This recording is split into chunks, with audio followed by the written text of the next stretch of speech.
bucurați și sper să rămâneți așa. Vă bucurați de spectacol până acum? Așadar, trecem la Alexandra Borea din Cluj-Napoca, care va interpreta clipe din repertoriul românesc. Profesorul următor, Bianca Capur, Școala de Muzică Kidsing, Academy Cluj-Napoca, și se pregătește Rebecca Poienaru. Haideți cu un aplauze, vă rog!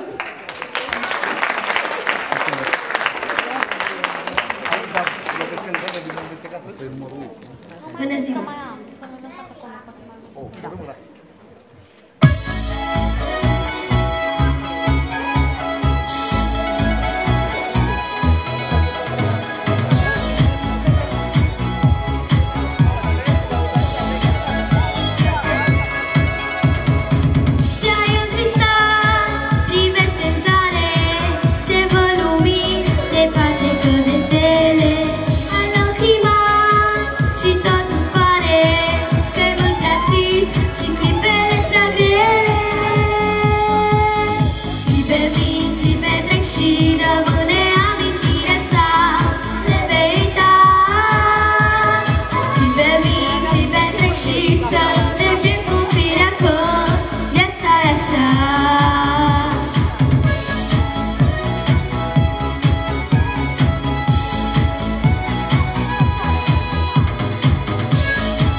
Minunat, trecem la Rebecca